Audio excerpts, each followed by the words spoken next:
Видео не очень длинное, естественно, про шкив G-Seal. В релауте написано, что шкив G-Seal имеет две разные дорожки, то есть у них угол разный, но мои измерения показали, что здесь три дорожки. Первая, вторая и третья. Каждая имеет свой угол от 34 до 38. Конечно, есть погрешность в измерениях 1-2 градуса, но без этого никуда, потому что прям, точных измерений я не могу провести. Все это я сделал на телефоне. Что хочу сказать. По практике, чем больше угол, тем лучше динамика разгона. Но лучше всего попробовать каждую дорожку, потому что трансмиссия в принципе индивидуальная вещь, и нужно пробовать каждую дорожку для того, чтобы подобрать нужную дорожку. Вы меня поняли.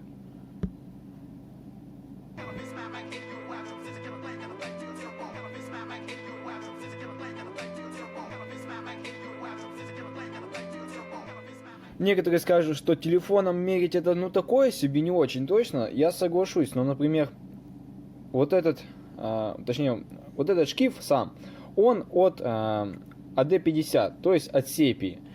Здесь угол дорожек получается 44 градуса. В интернете я посмотрел, нашел кое-какую информацию, и да, все верно, здесь 44 градуса.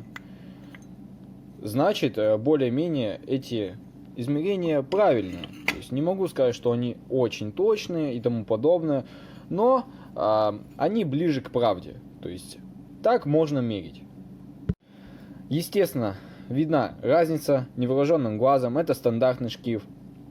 И зачем вообще нам прямые дорожки? Для того, чтобы у нас была ровная динамика разгона, у нас не было провалов. Провалы обычно из-за того, что дорожки идут дугой. Шкив G-Seal на данный момент стоит 2600, плюс доставка, получается 3000. За 3000 вы получаете кусок железа, у которого неизвестно какие дорожки, то есть никаких обозначений, ничего здесь нету. Приходится все самому мерить и ставить метки. Метки можно, поставить на кернит, например, и все, и будет все известно вам. То есть вы сначала измерили, поставили метку. Измерили, поставили метку. Там, например, здесь одна насечка, здесь две, а здесь три. И все. Дальше. Еще шкив G-Seal идет без уплотнительных колец. За 2600 могли бы уплотнительные кольца, если честно, положить. И без одного сальника. Сальник вот здесь, который находится. Приходится все старое установить, но лучше, конечно, купить отдельно и поставить сюда уже новые уплотнительные кольца и сальник.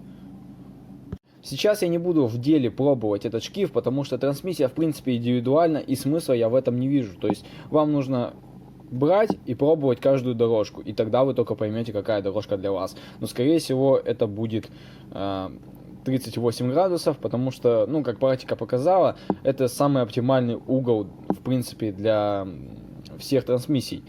Но, повторюсь, трансмиссия индивидуальна, поэтому может быть и 34 градуса, и 36 градусов для вас будет оптимальный. Все, подписывайтесь, ставьте лайки, рассказывайте друзьям.